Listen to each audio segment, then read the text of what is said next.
Laura, welcome Mhm. to Honestly Speaking with Pritam. Thank you for having me. How are you doing? Very well, thank you. You know, you're the only person whom I know from Cameroon. Yeah. Yeah, really. So you're from Cameroon and right now you're in Armenia. How did that shift happen? Well, I came to Armenia to study, Mhm. to get my master's degree in English as a foreign language. Okay. So Mhm. you know what? Like when I talked to you for the first time, I remember, like it was like Okay. around 2 years back. I thought that you're from America because of your accent. No, no, Cameroonian born and raised. Yeah, but how come do you have this accent, like a very American influenced accent? Hmm. I just acquired it, I guess. Hmm. So, you know what happened?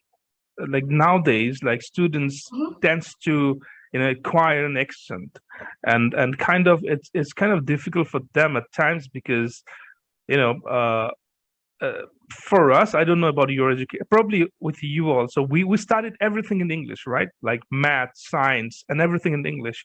So English was not just a subject for us, but for many countries, English is just a subject. So, and even they Yeah. want to acquire an accent, which is good, which is fine, perfectly fine. But what I have Mhm. noticed with the youngsters, especially like somebody who is like teenager or late teenager, Yeah.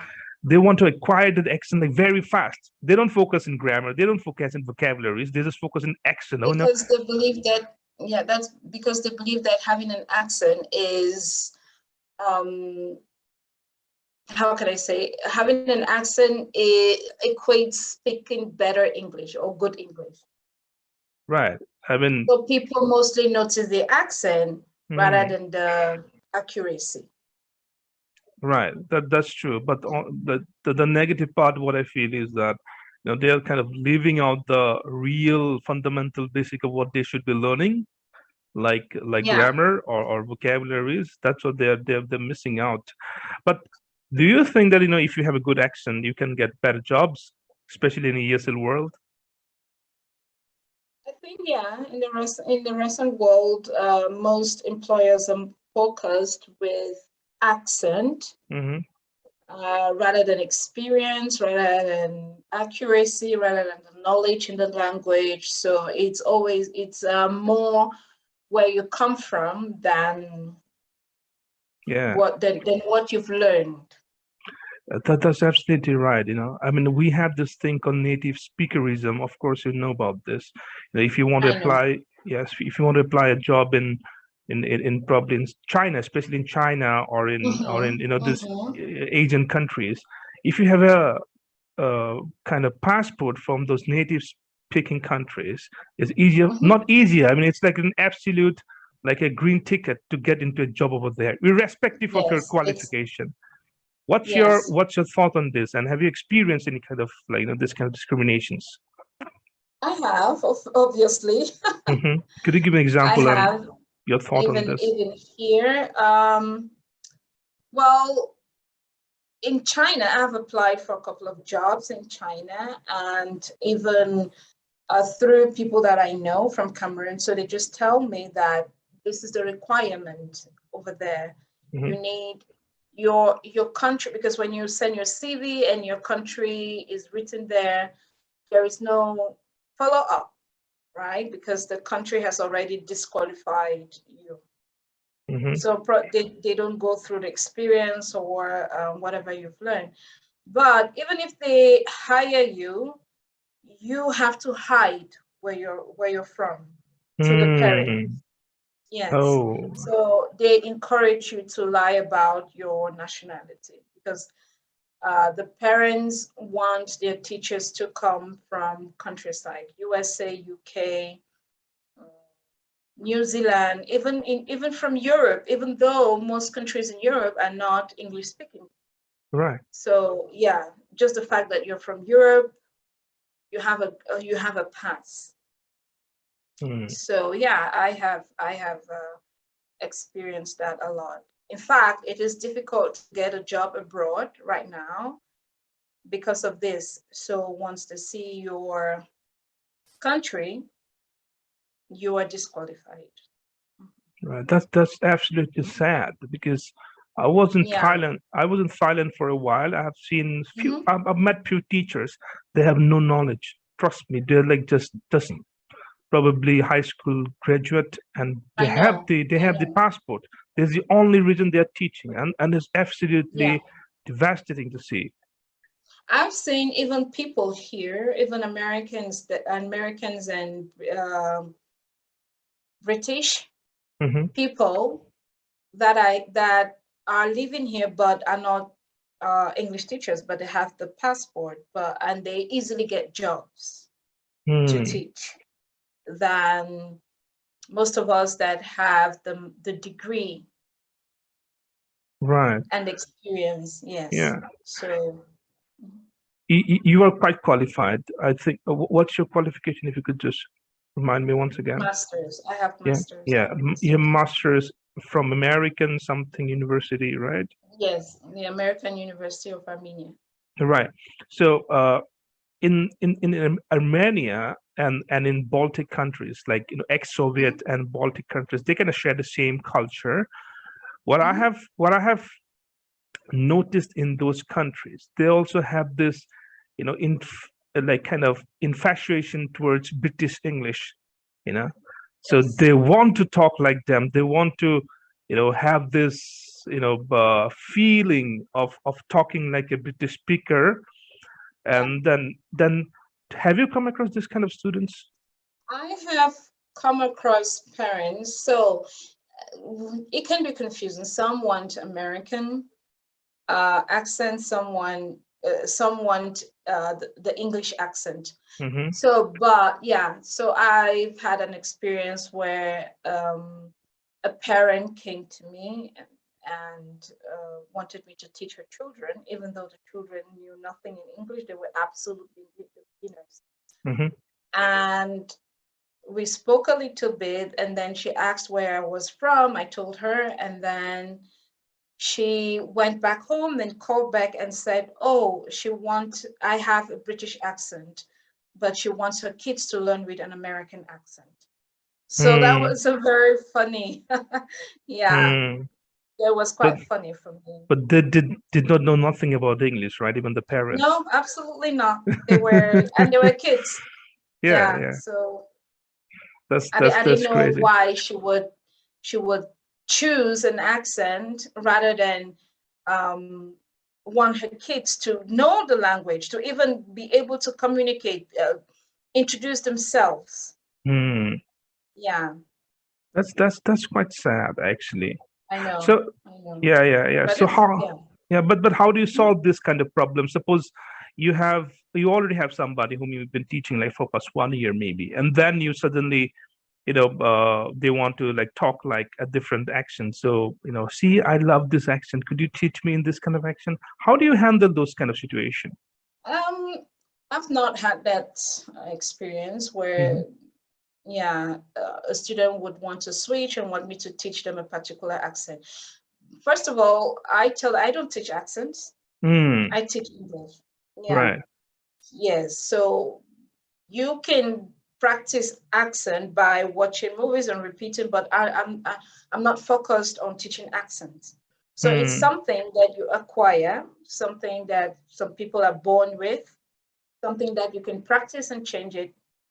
So it r- all depends on you. But I have kids that I've been teaching for 5 years, and one of them, so there are two brothers, mhm, and one is already practicing the American accent, and the mhm, other one is doing the British accent. But I've been teaching them for quite some time. mhm. That's Yeah. I, So and they're kids. So so yeah, yeah, they yeah, they just try to imitate, to right, copy. right. Yeah. So when you were growing up in Cameroon, did you feel like this too, that you want to have an accent or something, or you just didn't care? No, because I was born in an English speaking environment. I Right. would consider English as my native language because first of all, Cameroon is both Cameroon's official languages are English and French.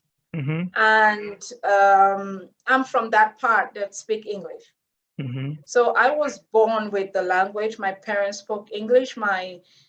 Well, maybe not perfectly, but we had a dialect. And I went to school from kindergarten. And I went through schools, learning English and speaking English and using it in class and with other subjects. So it just came. I did not try to do it. Practice. I did not learn. So I acquired it.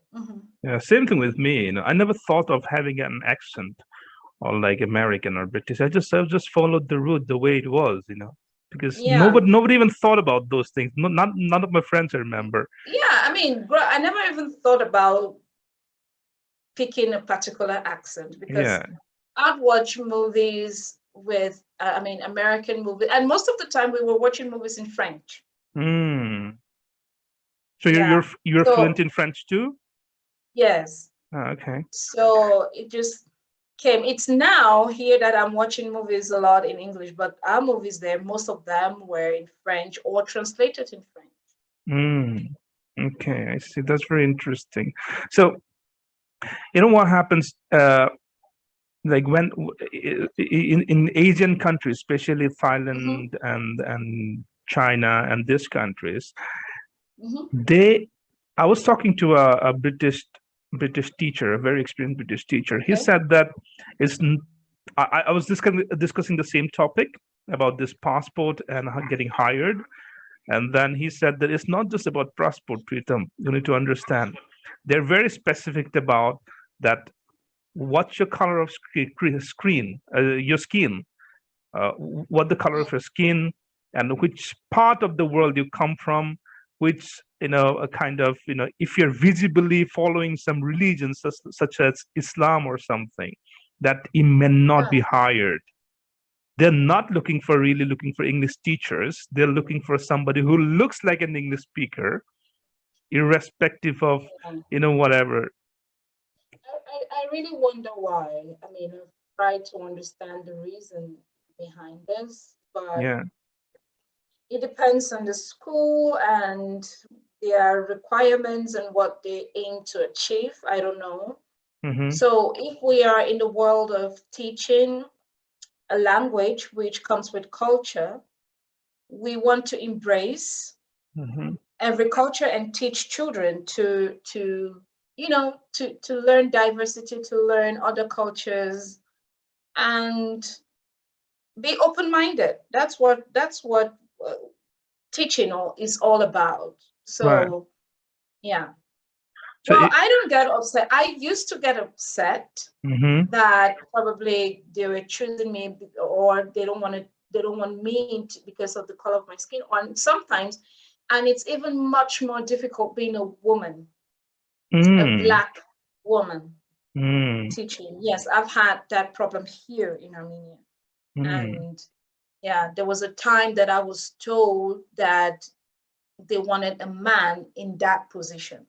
Up on your face, so, like straight on your face? Yes. My goodness. That a man, they don't want a man. That's like the highest, that's, what can I say? That's like highest level of like. Sexism. Yeah. So that's sad. So I've had that. I mean, you cannot do these things in every country, maybe, because the laws are stricter. Anyways, so I also feel that because of the lessons that we read in our school, not in my country, but countries that follows, Cambridge, Oxford, but all those, natural geography, the books that come from the West, they're also kind of the stories and the lessons are angled towards the West. They would teach about England, they would teach about America more than they should be teaching. Exactly. More than other countries. So so that's also a factor, that it's like, what I feel is, it's like a soft power, like they're Yeah. they're trying to influence the minds of students, and I'm very openly and strongly opposing this, that this books should be diverse. And if you know that like I've been talking to a few people in some writers also, and they said that if you want to kind of publish a book in China, it has to go through government and stuff, and the stories and everything should be angled towards China.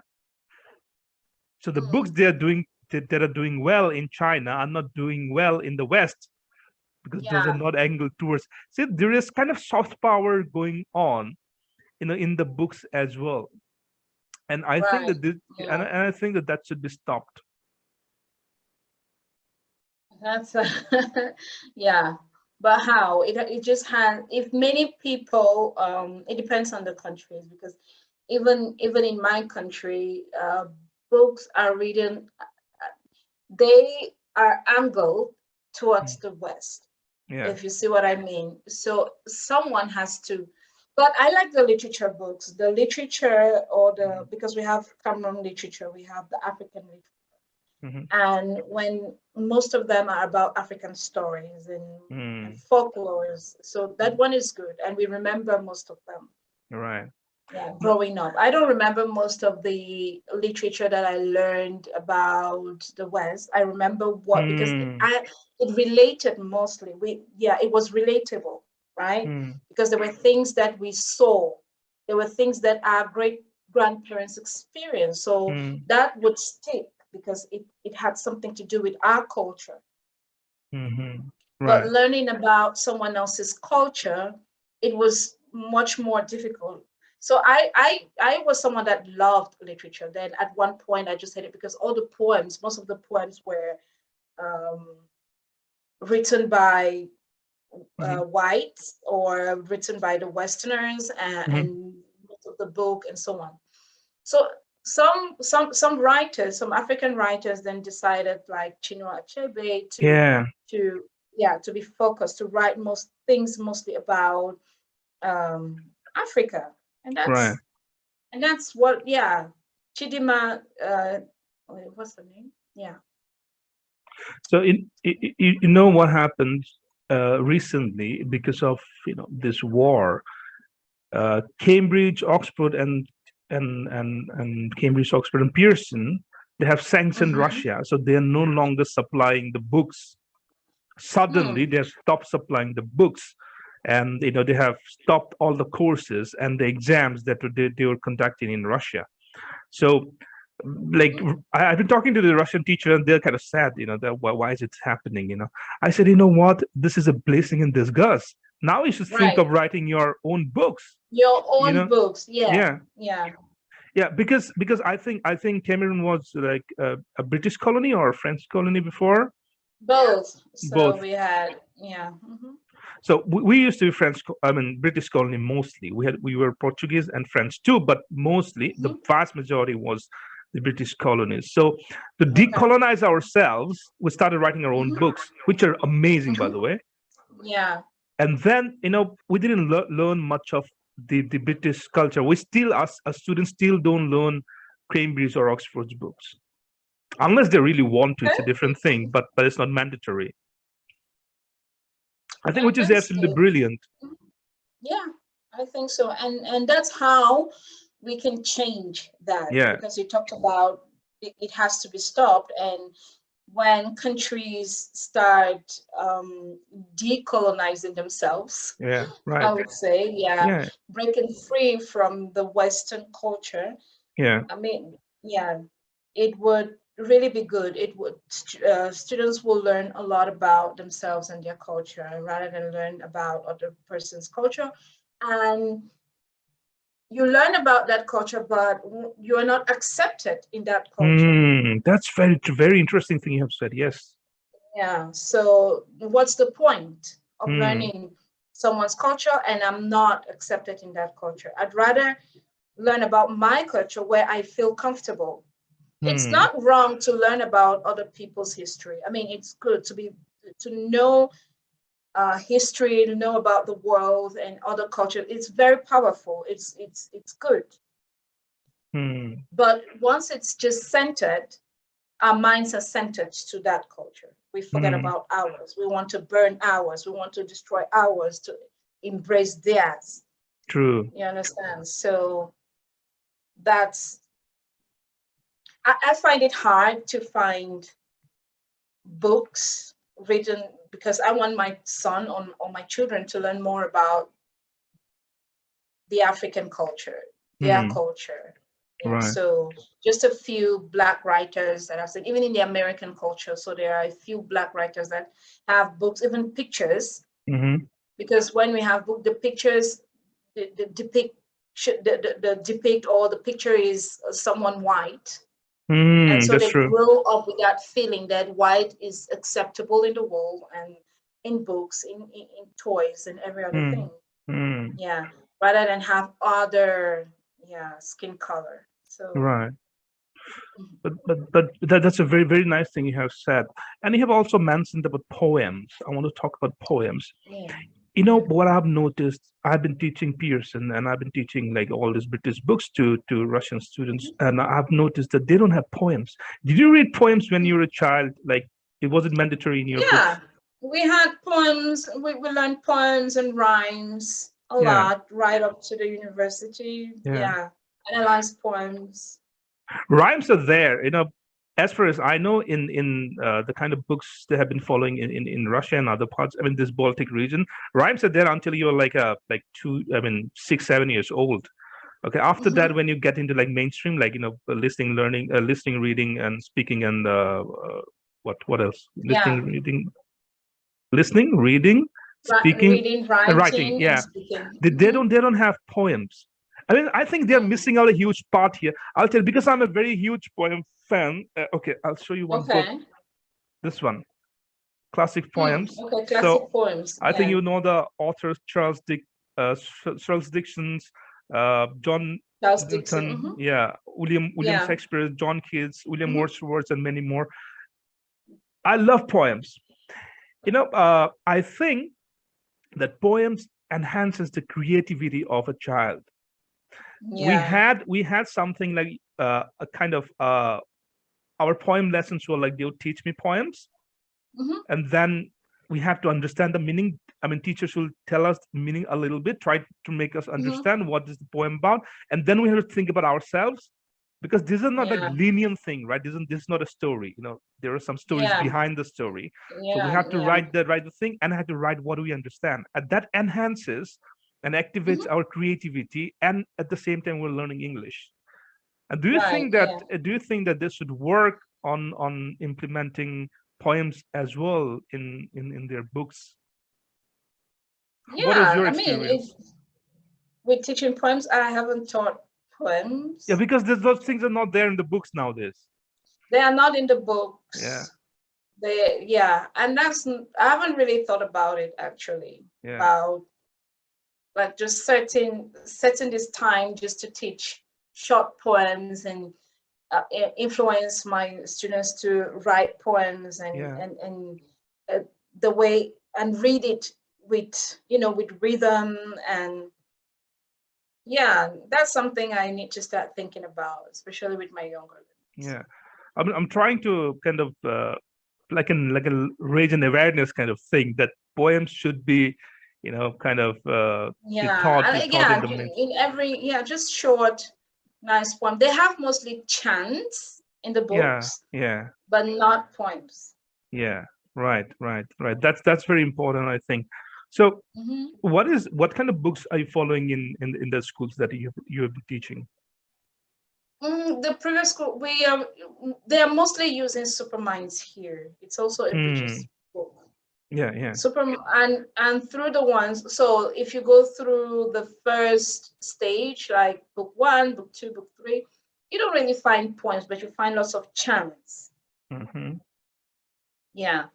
So they are used for the younger learners, Superminds, and then English primary. Okay. But I don't teach in state schools. State schools have their own books, Russian and Armenian books. have you seen those books? I've seen them, and they're not very helpful because Hmm. they are translated Hmm. versions, and the students focus on the translation rather than the English part. Hmm. So they would write a grammar point, explain the grammar point, and then underneath it's explained in Armenian or in Russian. Hmm. So the students would go for the translated version rather than the English version. And when it's translated, mind you, the grammar in English and the grammar in Armenian are different. They have different. Every language is like this. Yes. So that's something I'm still trying to wrap my mind around. How do they explain the rules as it is in English in Armenian? Because the kids know, yeah. Yeah. And yeah. So parents who want their kids to advance in English, they usually find, yeah, teachers that can help. Yeah. Talking about grammar, I have noticed one more thing among Russian teachers and teachers around these Baltic countries and ex-Soviet countries, that they're very much focused on grammar. They want to teach. They teach a lot of grammars, like everything. Like first you should learn the grammar.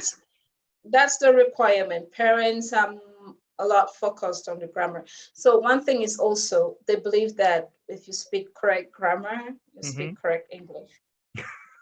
Yeah. That's actually, I think vocabulary is more important than grammar. Grammar. That's what I've noticed. I've traveled I've traveled many countries. Like I've traveled almost 15. Traveled and lived in 15 countries, and I have lived in some Gulf countries as well, with like Oman. Okay. And Omani people are very weak in grammar. Let me tell you why. Because grammar is very straight in their native language. They don't have be verbs like am, is, are. Like these kind of verbs are not there. So they'll not say I'm a man. They'll say I'm man, and they feel it's completely normal. And but I never had any problem, because I knew what they want to mean. It's about transferring your knowledge and what, like a communication, like two-way. One person says, another person replies. So this is what have been happening. So, and I was very comfortable with that. But having said that, it's not that grammar is not required. It is required. It's an essential part, but it's not absolute. Yeah. Have you seen this kind of incidents in, like, do you come across this kind of teachers in Armenia as well? Or too much focused in grammar, or do your director tell you to? Most of the teachers working in state schools focus a lot on grammar, and the students too. They come, they say, "I want to learn grammar," and then most of them, even with beginner level, they already tell you what they want to learn. So, but I've seen other schools really don't focus on that. They just like say the rule and how it is used, and then let the students practice. Yeah. So it all depends on the school, the individual. Right. So how long have you been living in Armenia now? 6 years.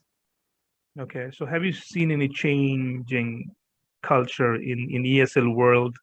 Are there more people who want to learn in the 6 years? 6 years is a small. Yeah, there are more people that want to learn English, but there are very less. I mean, the schools, they have very few schools that focus only on that immersed. These immersion schools, where you start learning English from kindergarten and all the subjects in English. So it's just one school that I know of, and it's super, super expensive. Only rich people can attend. And the sad thing too with these schools is that they go through to the same process of hiring. So they hire native speakers, but native speakers should come from America or US, even though they are following the Cambridge curriculum, but they would hire someone American with a different curriculum. And so everything is just mixed up. And what about the local teachers? Have they been growing in numbers, or are there? The local teachers are growing in numbers, surprisingly. Yeah. And yeah, that makes even the market harder here, because while most of them, when they feel that they can speak a little English, they become teachers. Because that's what I've noticed in Russia as well. Yeah. Yeah.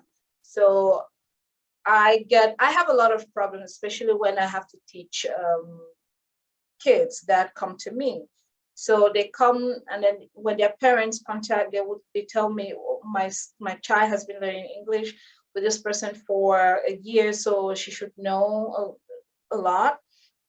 And so let's use this kind of book. So I tell them, no, let's have a placement test. I want to understand. And when we do that, I see that this kid is beginner. And now it's difficult to explain to the parents that, look, this child basically knows nothing, and you have to start from the beginning. So that's the difficulty these teachers are really giving us, and they are cheap too. So most parents, What about business English? Have you been teaching business English, or? Yeah. I have taught business English, but recently I don't think I have any student now. Okay.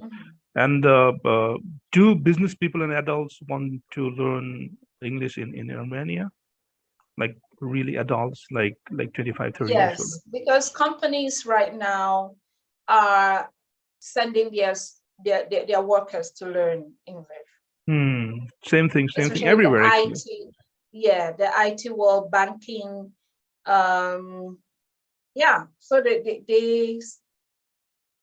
they register their workers. So there is a demand for it. Laura, I wish that I could talk to you for even longer term. I know. even about all these things, and native speaker-ism, accentism, and these books and everything. I'm really sorry. Yeah, maybe we can do another 30 minutes some other day. I will do it. I'll do it. Okay. Thank you for coming to my show. What I'll do is I'll post your email address if somebody wants to contact you in the description. Sure. Laura, I'll send you the link, and have a nice day. Thank you for coming, Laura. Thank you. Have a nice day too. All right. Bye-bye. Bye.